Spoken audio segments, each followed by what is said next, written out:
Il nous faudra 125 g de farine, 60 g de beurre, 50 g de sucre glace, une demi-cuillère à café de levure chimique que j'ai mis juste là, avec un jaune d'œuf ici, une pointe de cannelle, une pincée de sel. On prendra de la ganache au chocolat, donc chocolat au lait, et une cuillère à soupe de cacao en poudre. Vous aurez également besoin de 4 carrés de chocolat fondu. Donc vous les passez au micro-ondes environ 30 à 40 secondes et vous surveillez.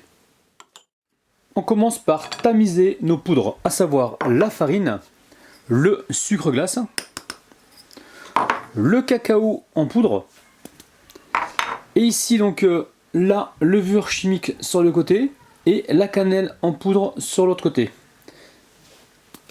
Allez, maintenant, il ne manque plus donc qu'à tamiser. Ensuite, on y ajoute la pincée de sel. On dépose le beurre. Alors, c'est un beurre qui est froid, hein. Et là, il ne reste plus qu'à sabler le mélange. Là, on veut que les poudres absorbent donc le beurre. Alors, la couleur ne me plaît pas. Je vais rajouter une deuxième cuillère à soupe de cacao. Et pareil, je tamise. Alors n'hésitez pas à rajouter si vous voyez que c'est pas assez coloré pour vous, hein.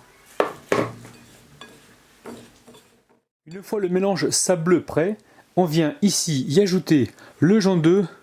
Et là, le but c'est d'obtenir une boule. Allez, on y ajoute un petit peu de farine. Je récupère la ganache au chocolat au lait et je la coupe en petits carrés. Alors vous allez la trouver facilement en grande surface. Donc il y a plusieurs arômes, il y a chocolat au lait, chocolat orange, chocolat caramel. Vous prenez vraiment la ganache que vous souhaitez, hein. Et si vous n'avez pas ça, vous prenez simplement un carré de chocolat. Et de préférence chocolat au lait. Alors vous ne mettez pas la pâte à reposer, hein. Une fois qu'elle est prête, on prélève ici une boule. Ensuite, on l'aplatit. Alors, ici j'ai des moules en forme de coquillage, mais vous prenez donc les moules que vous souhaitez, ou sinon vous pouvez directement prendre des emporte-pièces. Là l'idée c'est d'aplatir donc la pâte. On vient la mettre donc sur le fond du petit moule. Donc on aplatit. On ne veut pas quelque chose de trop fin, mais pas non plus trop épais, hein. Une fois qu'on a fait ça, on récupère un morceau de ganache. On vient le mettre au milieu. Et il ne nous manque plus qu'à refermer tout ça. Alors on referme et en même temps on appuie bien sur les côtés donc pour épouser la forme du petit moule. Alors si vous avez peur que ça colle au moule, vous venez ici donc les fariner gentiment.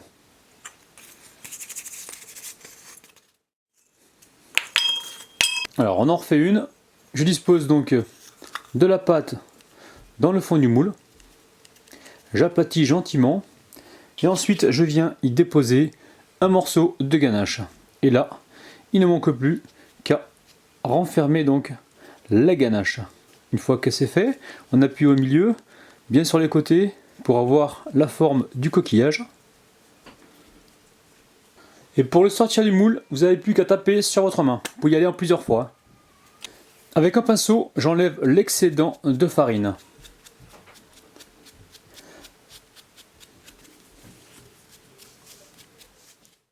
Là, je les ai mis sur une plaque avec un papier cuisson. Avant de les enfourner, direction le congélateur pour 10 minutes.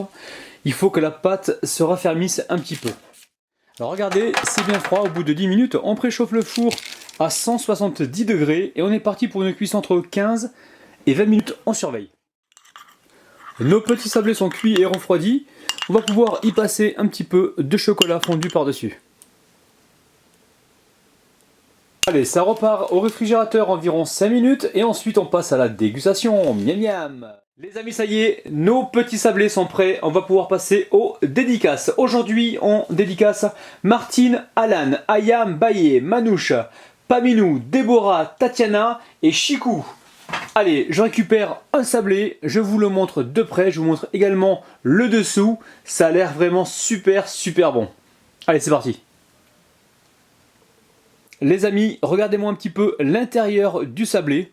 On a ce chocolat bien coulant, on a ce biscuit donc bien sableux. Sincèrement, cette recette, pour le goûter, vous allez vraiment faire un malheur. C'est vraiment